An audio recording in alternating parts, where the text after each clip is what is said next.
Welcome to Faith, Reason, and Geekdom. I'm your genuflexor, Roger. My brothers and sisters in Christ, join me every other Wednesday as we work out these three perspectives in our everyday lives. That's what we call Christian genuflexing.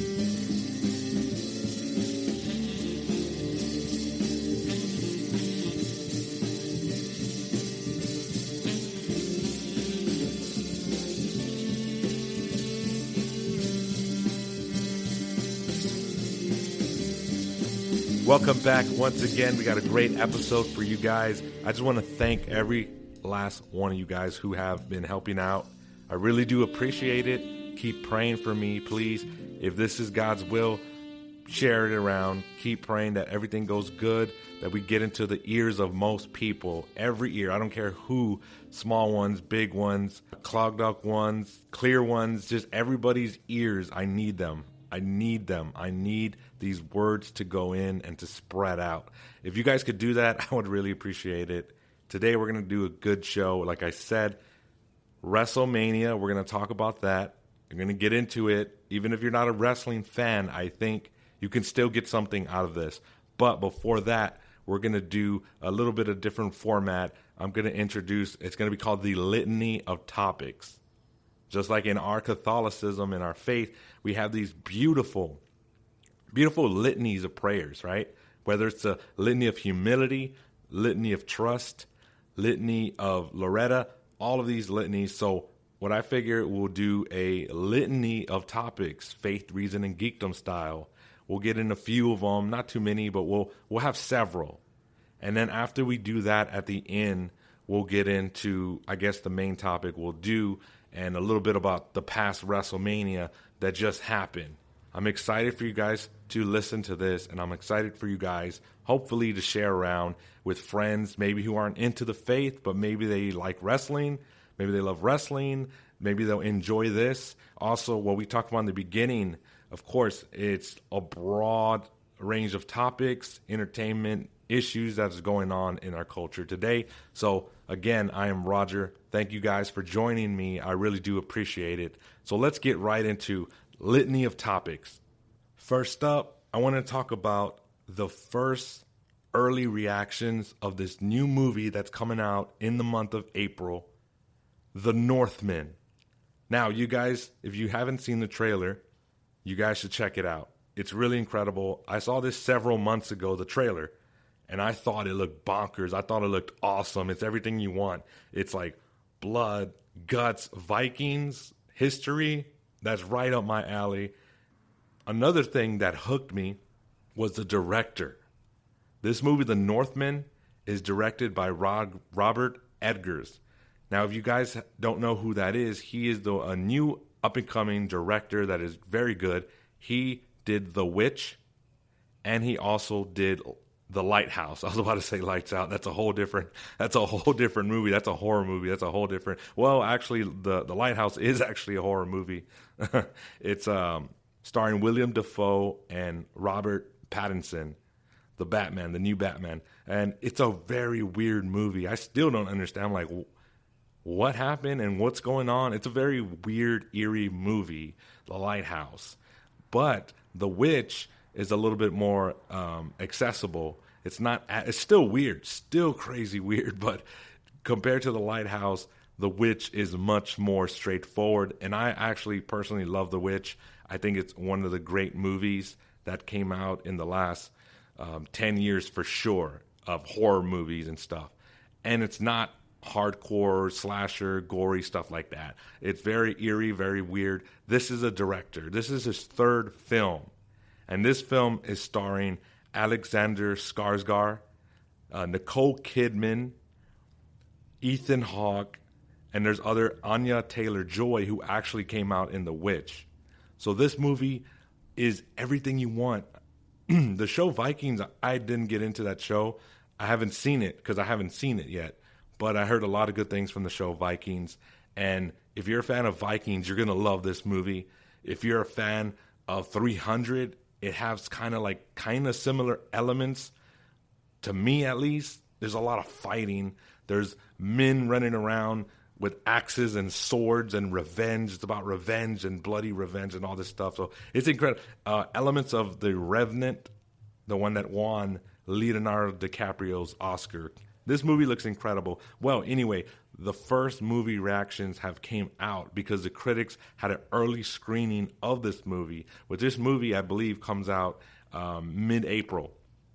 The critics have seen this movie, and here's just a little bit of what they've said. I just want to read some of them. This is from The Film Stage. A considerable step up in scope. That's one of the quotes that he has there. Also from aisle9.com, it's his most accessible and certainly most exciting. The Northman isn't a movie for everybody, but it's the Robert Eggers movie that's probably for the widest adventure or widest audience. Here's another quote from another critic that's seen the movie. The fight sequences are incredible. Choreography and shot with purpose. The battles are bloody and intense. It's not over-stylized.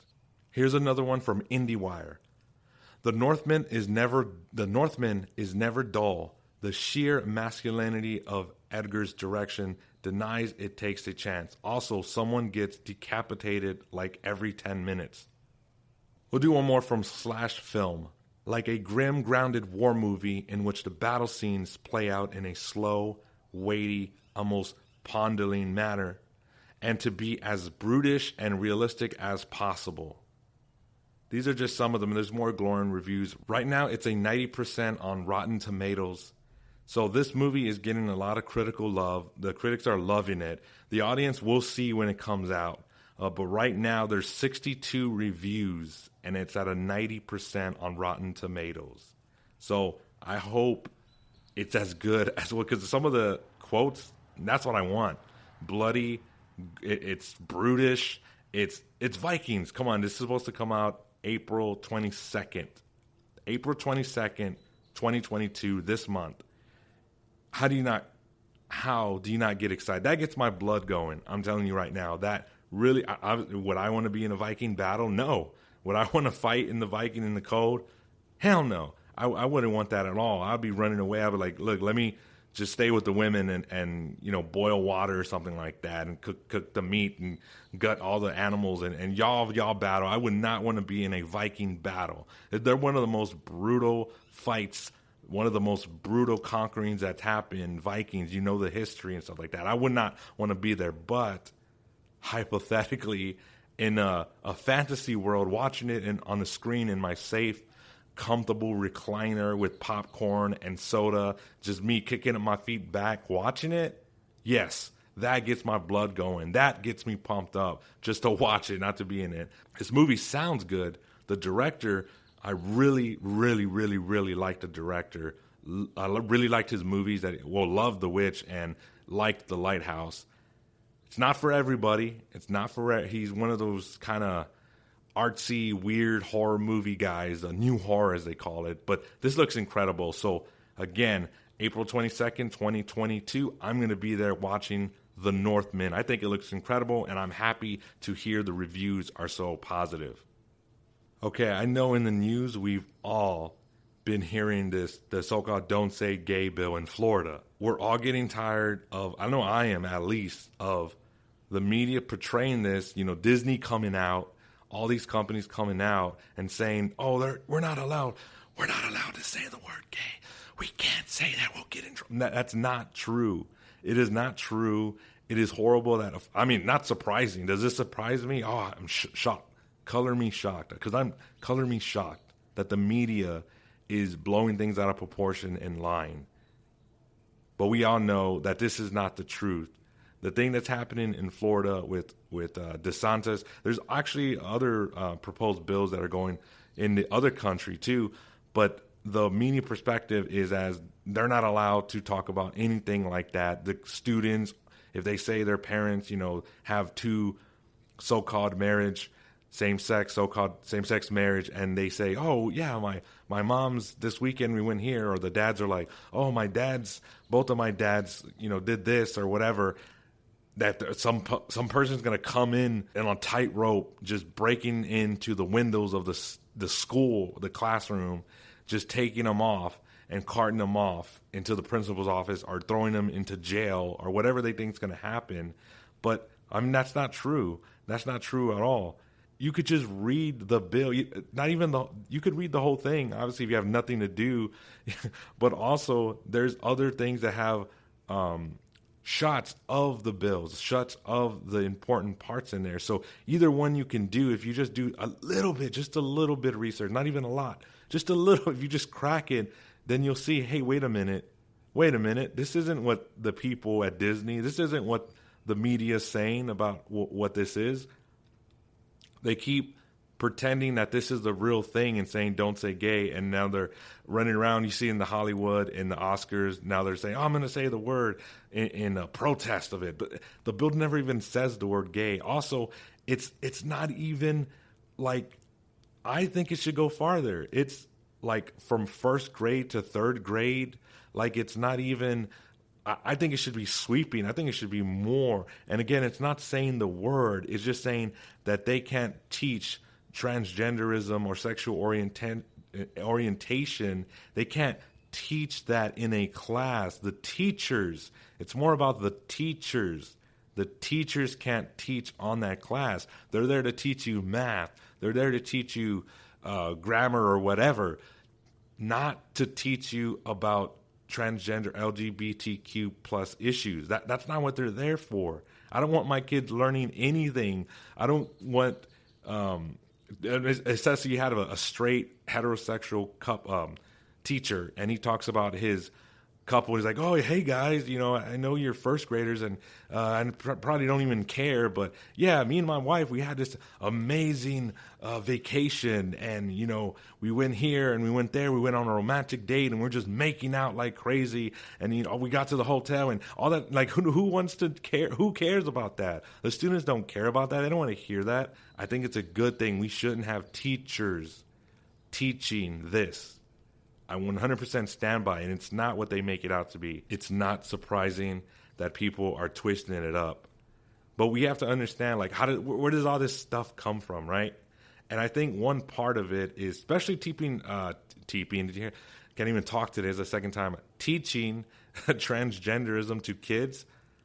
Like, what was it, in The Dark Knight, I think they said, or The Batman Begins, where it's talking about, like, ideas are bigger. The idea is bigger, right? The idea can never die. And that's a theme in the Nolan trilogy. Ideas are bigger. It's hard to kill ideas. And if you have these young elementary school students, and they're sitting there, and their teacher, who they could respect or say, oh, he's a teacher, you should know, or she's a teacher, they should know. And they start putting these ideas in their head. What do they start thinking? Oh, well, maybe I'm not a girl. Maybe I'm not a boy. Well, if it's not going on, why are they so mad, right? That's I ask you, like, why are they so mad if they say the teachers aren't even talking about this in class? And there's so many videos. I just want to pray. Yeah, well, of course, yes. Yeah, we should pray. But I want to play. All right, so something that's really cool and unique about who I am is that I am transgender. So we touched a little bit about that at the beginning of this week in the book that Ms. Hammond read, but I'm going to give you my explanation about what it means to be transgender as well. So when babies are born, the doctor looks at them and they make a guess about whether the baby is a boy or a girl based on what they look like. And most of the time that guess is 100% correct. There are no issues whatsoever. But sometimes the doctor is wrong. The doctor makes an incorrect guess. When the doctor makes a correct guess, that's when a person is called cisgender. When a doctor's guess is wrong, that's when they are transgender. So I'm a man, but when I was a baby, the doctors told my parents I was a girl. And so my parents gave me a name that girls typically have and bought me clothes that girls typically wear. And until I was 18 years old, everyone thought I was a girl. And this was super, super uncomfortable for me because I knew that wasn't right. The way I like to describe it is like wearing a super itchy sweater. The longer you wear it, the itchier it gets, and the only way to make the itching stop is to have everyone see and know the person that you really are. So when I was 18, I told my family and my friends that I'm really a boy, and it was like this huge weight had been lifted off of my shoulders, and I had the freedom to be who I truly am. And even though this experience is super challenging sometimes, it made me the person I am, and I'm super proud to be transgender. I find that very disturbing. Our faith teaches us that we are to love, and for the people who struggle with transgenderism. I do. I pray. And we're supposed to love them, right? We got to love them, right? And we do. And I hurt for them because this is a struggle. And we all struggle with different things. We all struggle with different things. They also struggle with this. And we do need to pray for them, right? Love them. Pray for them. Teaches us. In the catechism, in Catholic teachings, we got to love them. I'm more angrier at the people who don't struggle with this and are pushing and enabling this. That's where my holy wrath lies in more, because they don't struggle with this and they're hurting people. So again, I am sympathetic to people who struggle with this, and this person too. Pray for them. We should. That's the first and foremost thing. But we also need to fight back against this. We need to push back against this in a good, holy way, right? In a strong, in a tough, but loving, charitable way, right? Truth and charity, fire and light. But you see this thing, like if you put these ideas in kids' heads, I think that's very dangerous. That, to me, it is child abuse, right?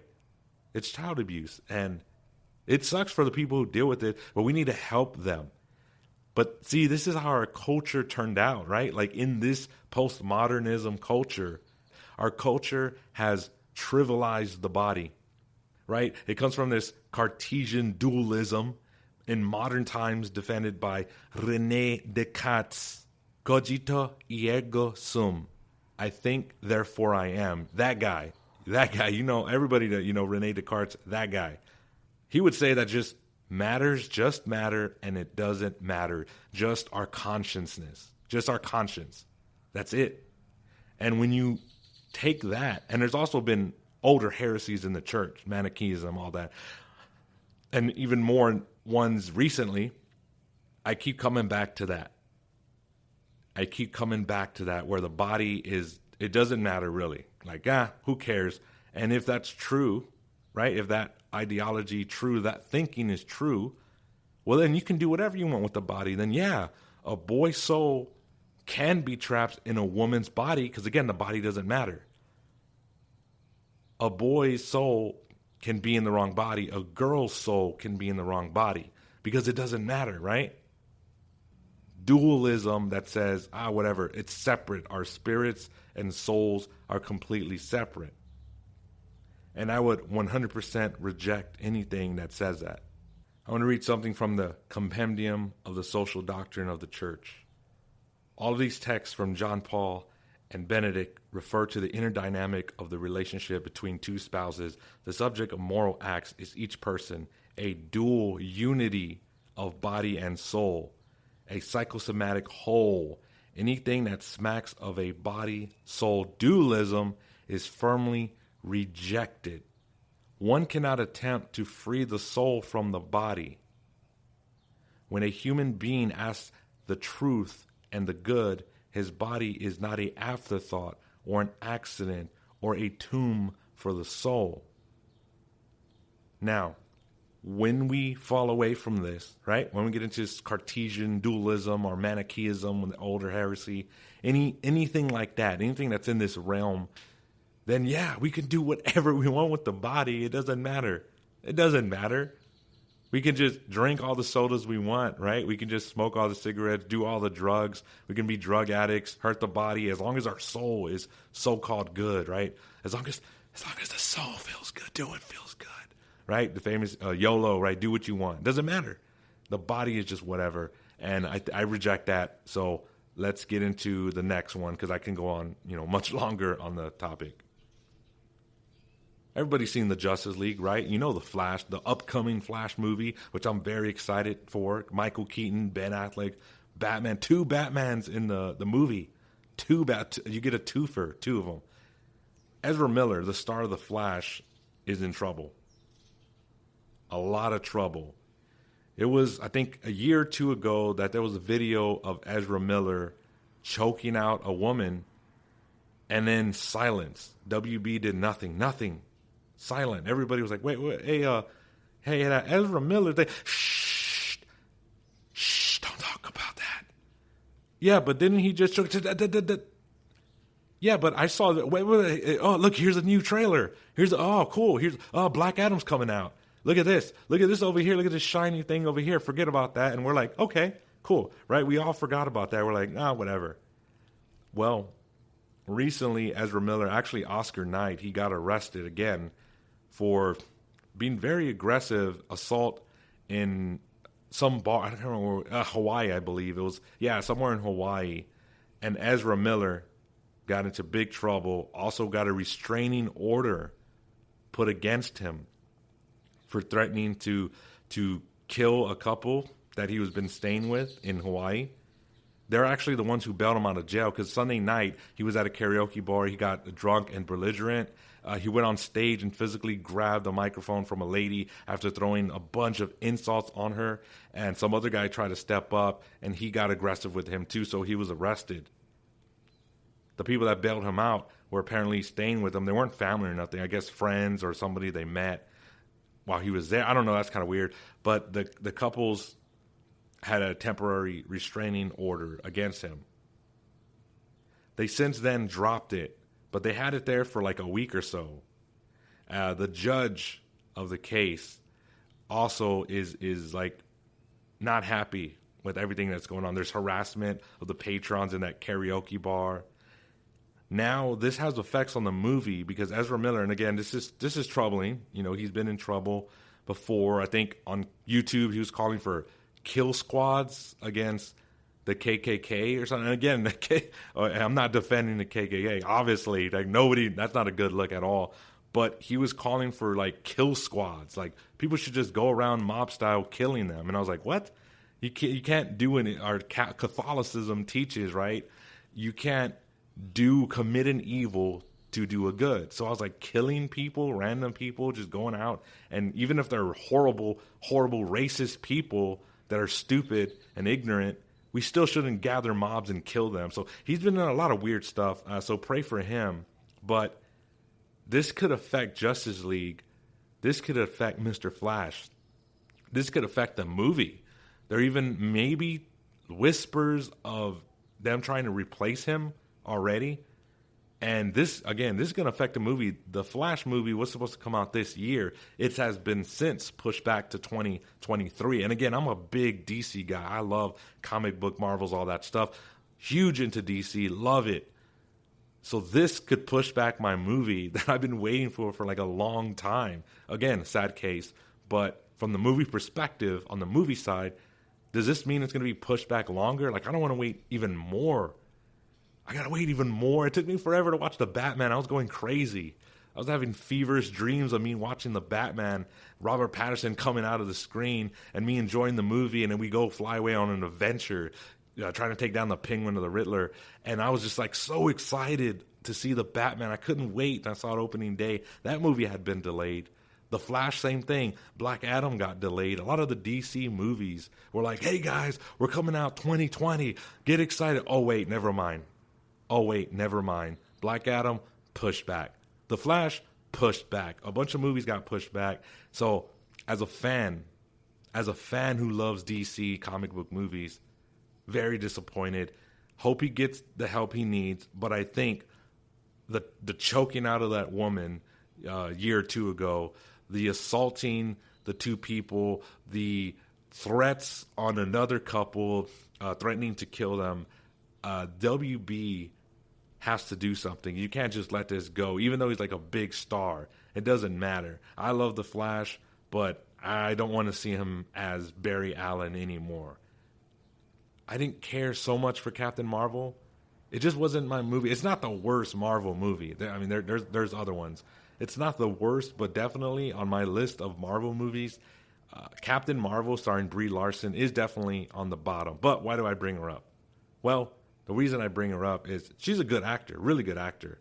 Academy Award winning actress. She's good. Well, now she's in the Fast 10 with Vin Diesel, and the franchise has been keep going and going. The last movie, I didn't really like it. I think they went ridiculous. They went too far. And when I heard that, people were like, oh, they went too far. I was like, have you seen the Fast and Furious franchise? Have you seen it? That is their thing of going too far.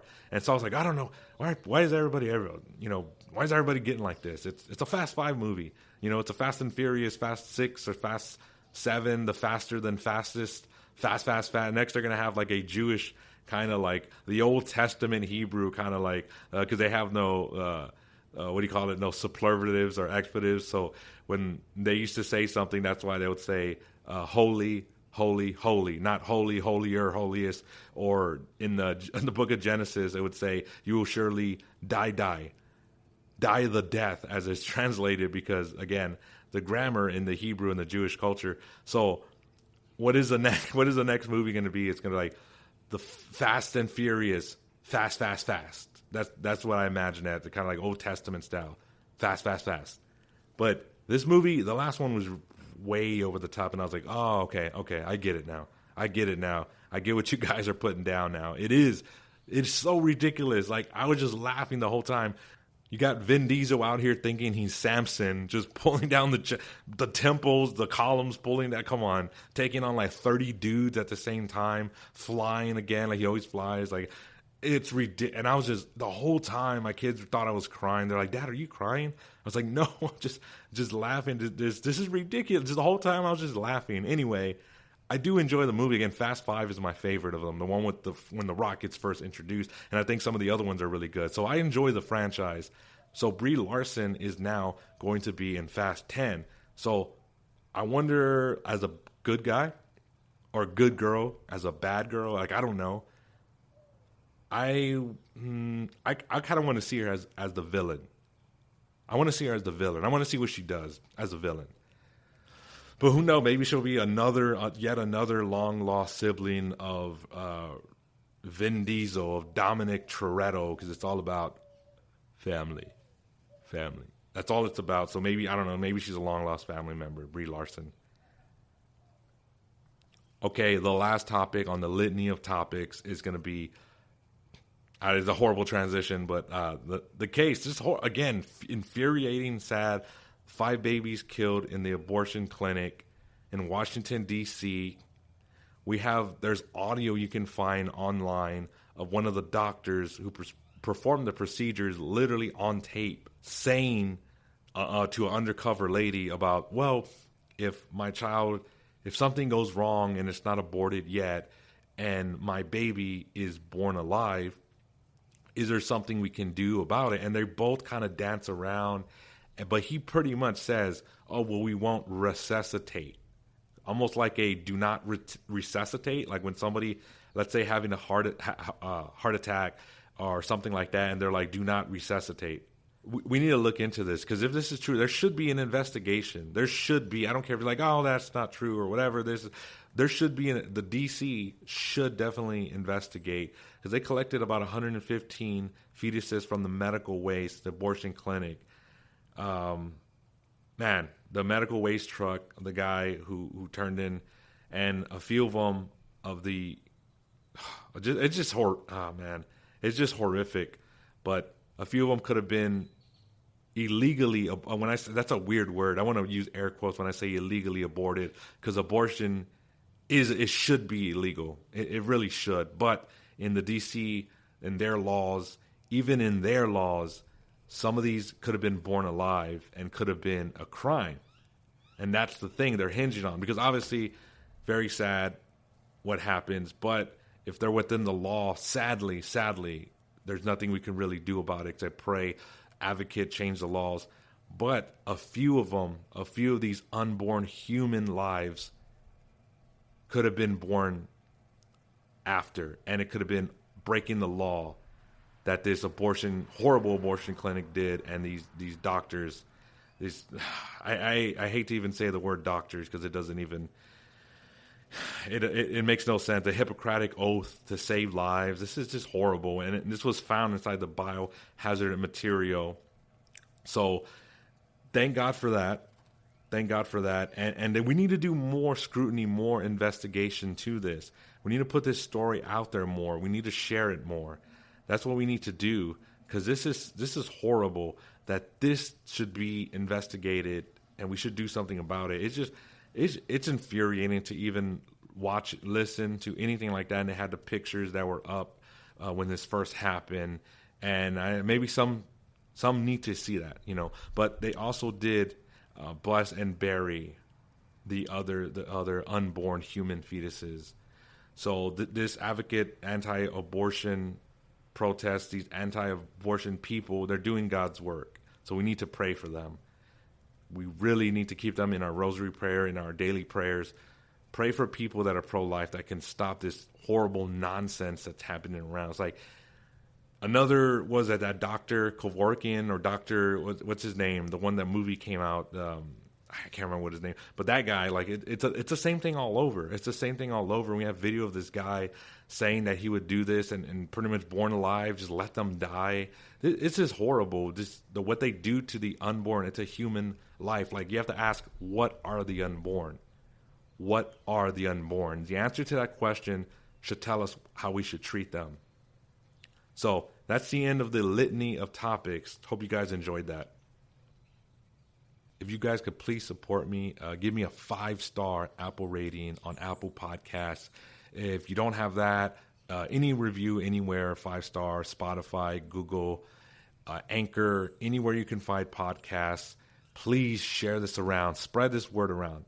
Faith, Reason, and Geekdom, gmail.com. If you guys want to get a hold of me, get on my Twitter, follow me on Twitter, do all the things, please. Main topic. WrestleMania 38. Wow. I want to say it's a 2-night of spectacular awesomeness. There was so many cool things. They had WrestleMania Saturday night, right? And then they had WrestleMania Sunday night. The Saturday night was awesome too, as well. And then, of course, the return of one of my favorite wrestlers, Stone Cold Steve Austin, for a match.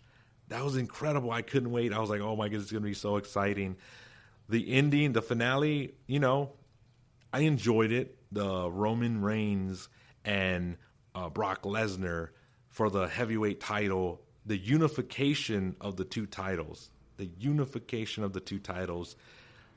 I think the stuff that happened before, the matches that happened before, were better, but that's in my opinion. I really did enjoy this WrestleMania 38. It was awesome. Arlington, Texas, my home state. What a matchup. WrestleMania Saturday, WrestleMania Sunday. I was very happy. A lot of good. This is SmackDown and Raw coming together. The Undisputed uniting the belts. The featuring Brock Lesnar and Roman Reigns. Good match. Didn't live up to the hype. Didn't quite live up to the hype. But a very good match nonetheless. Now, the people that showed up, oh my goodness, of course, Stone Cold Steve Austin making his match return after 10 years, over 10 years. Finally in a match. Oh my goodness, you had The Undertaker Hall of Fame. You had triple threat tag team match. You had The Miz. You had Johnny Knoxville coming out. Like, this is so incredible. I just want to lay down how much excitement that I had for seeing one of my favorite wrestlers, Stone Cold Steve Austin, come out. Did 16 matches. The first night, of course, the main event is going to be Stone Cold Steve Austin against Kevin Owens. No holds bar from his KO show. Stunner versus Stunner. Stunner versus Stunner. You did see Edge. Edge is going to come, AJ Styles. Vince McMahon makes appearance. Oh my goodness, this is so incredible. Michael Cole coming in there, hearing the voice, the ring announcers, the referees were on point, the interviews were good, the Booker T, you had Booker T in there, Jerry Lawler, like the people that are hyping this up. It's WrestleMania. You got to go crazy, right? That was a good tag team match between Rey Mysterio and his son took on The Miz and Logan Paul. Logan Paul surprised me with athleticism. Maybe some people are like, what? Are you crazy? He's always been like that. I have no idea who that is. I'm 35 years old. I don't know who the streamers are or quote unquote the influencers. I hate that word. I don't know why. I'm an influencer. I don't understand any of that stuff. But I'm not too familiar with Logan Paul. I've seen him. I know he makes a very good villain. The way he was like smiling and stuff like that. He has a very, very punchable face. Have you ever heard that? Like, man, that guy's face is very punchable. Logan Paul has a very punchable face. So The Miz, and I love The Miz's this finisher. Love it. Love the aesthetics, the look of it.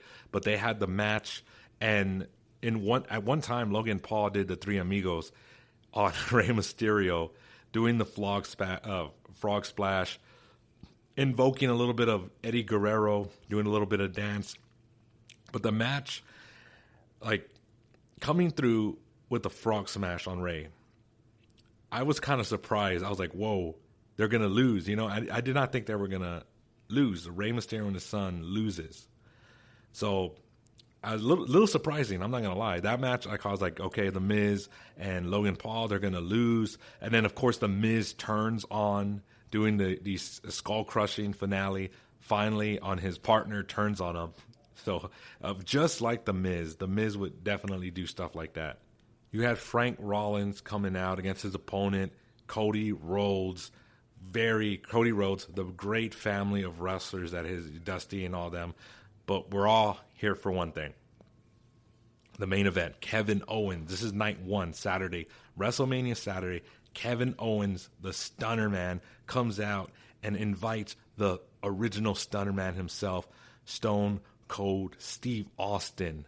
Like, I could imagine, like, what happened. Like, how did they get Stone Cold to do that? Like, I could imagine Vince McMahon just saying, picking up the phone and calling up Stone Cold, just like, well, pal, I got a match for you.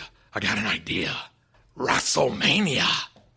Stone Cold just on the other line, just like freaking out, like, it'll be great. They'll love it. What are you doing right now, pal? Stone Cold just on the other line. What? What is Stone Cold Steve Austin doing? Well, right now, I'm drinking a couple Steve Weisers on my recliner, just watching a couple reality shows. I'm watching 90 Day Fiancé.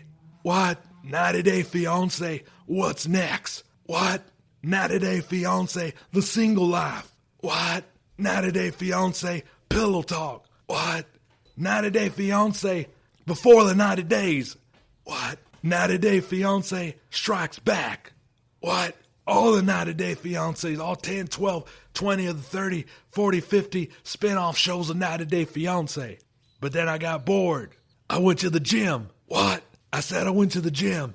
I did lat pull downs. What? Bench presses. What? Shoulder press. What? Tricep curls. What? Crunches. What? Pilates. Then I started a brawl. What? Threw one person out. What? Two persons out. What?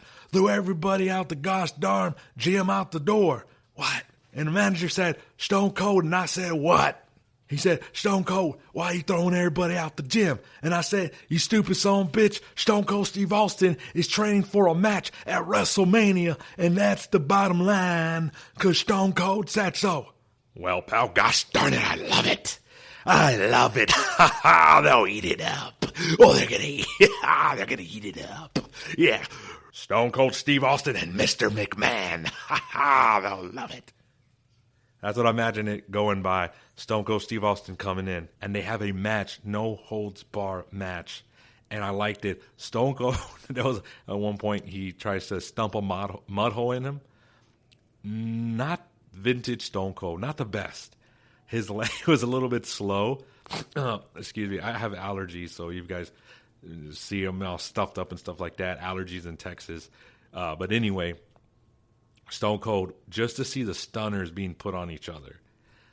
Him, the stunner, Stone Cold, get him out of the ring, couple matches. It was a solid match. Again, not the best match. Stone Cold, he's not in his prime shape as he used to be.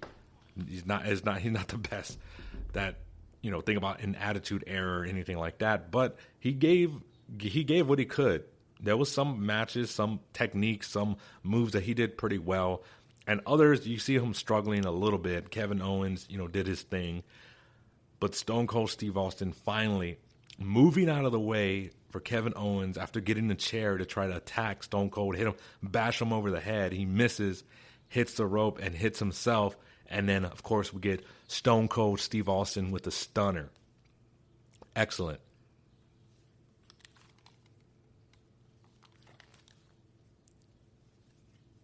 You have the crowning of the beer with some Steve Weisers putting it on, drinking up all the beers, getting on the ropes, getting the crowd into it, cheering up, getting everybody emotionally, the nostalgia of Stone Cold Steve Austin, vintage Attitude Era, with a great stunner, the great finish, the great Stone Cold. He's one of my favorite wrestlers.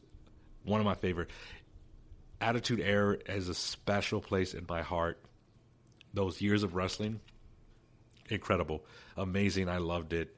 And Stone Cold Steve Austin, I think he would need a little bit more work, obviously. He hasn't done it like it's been over 10 years. But I think if he wanted to, maybe he could make a few more matches. I don't know. We'll never know. But I think this opens up the door for him to come back and maybe do a future match. We never know. So hopefully. So now, WrestleMania Night 2. This is Sunday. And, of course, they have the main event. Triple H, who, top 5 for sure all time. Top 10 definitely. Top 10 all-time wrestler. Comes in, getting the crowd, the game, the cerebral assassin, coming out to the fans. This music, spitting out the water. I can never do that. I always failed. It always looked weird. It just spit it out. It never worked out for me, but he does it so cool. Spitting out the water, having his arms flayed open, and going into the ring, getting everybody pumped up, leaving his wrestling boots at the center of the ring, signaling his retirement from matches. But again, retirement is never really fully retirement. We get the first match of the Sunday night, a triple threat tag team match for the Raw Tag Team Championship against RK Bro. You had the Alpha Academy and the Street Profits. Now, man, this match was really good. A lot of high-flying stuff. You know that Riddle going in there, doing his jumping out of the ring. You know there's going to be high-flying Alpha Academy, Chad Gable. You know they're going to do a lot of good things. They're going to do a lot of good things. You had Montez Ford doing some flips and doing twisting things that I could never do. Angelo Dawkins in there. But one of the great things at the end of the match was that RKO that Riddle did with one of the Street Profits is like on the turnbuckle, about to like jump down. And he just, from the turnbuckle as he's standing, hits the RK Bro. And he just hits the finishing move. And, oh, my goodness, that was good. But after that, it followed up with something even better as Randy Orton, one of the Alpha Academy, gets on the top turnbuckle. In midair, he leaps, arms open, flying through the air, and in perfect timing, Randy Orton hits him with the RKO on Gable. Mid-air, afterwards, pins him 1, 2, 3. Really like that one. That was a really good one. I don't know if anybody, I don't know. I guess some people thought, Randy Orton could be like, oh, maybe he's going downhill or something. Like, I still think he got it, and I'm excited to see him moving forward. Sami Zayn faces Johnny Knoxville in obviously it has to be, what do you think? Anything goes match, obviously. And this match was fun. This match was funny. We had tasers. We had ladders. Of course, we had chairs. We had, that huge giant mouse trap. We had the table with all the mouse traps attached to it. That was a really good match. All the crews from Jackass comes out. Yeah, even Wee Man comes out. Everybody gets in on it. The crew gets in on it. That was a really fun match. Johnny Knoxville, Zayn going at it, bodies falling through tables, Pain coming in, the bowling ball bit where he's in the corner of the turnbuckle. Johnny Knoxville just gets the bowling ball and rolls it right into Zayn. Oh, my goodness. That hurt me more than anything I saw in that match. When I saw that, I just belted over, and I was like, oh, you could feel it coming through the TV. Edge and AJ Styles. That one was a good match. Really impressed. Really like that. Edge getting the win. Mid-spear, after getting distracted, mid-spear, AJ Styles catches it right in the gut from Edge, claiming the victory.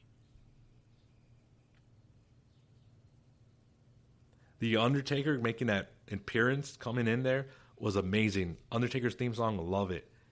One of the greatest theme songs of all time, and just comes out. And that's all he does. He just stands there, and the crowd is into it, like the fever pitch. Everybody's screaming. Everybody's pumped. We're going to miss the Dead Man. Dead Man Incorporated, The Undertaker, the Dead Man himself. We're really going to miss him. But, man, it just to feel the energy. I wish I could be in that arena as The Undertaker is out there and the music is just blasting. But after that, we get Mr. McMahon coming out. Mr. McMahon. Oh, my goodness. This was good. Austin Theory. The little match goes on, whatever. But after that, Mr. McMahon he puns a Dallas football right in the face.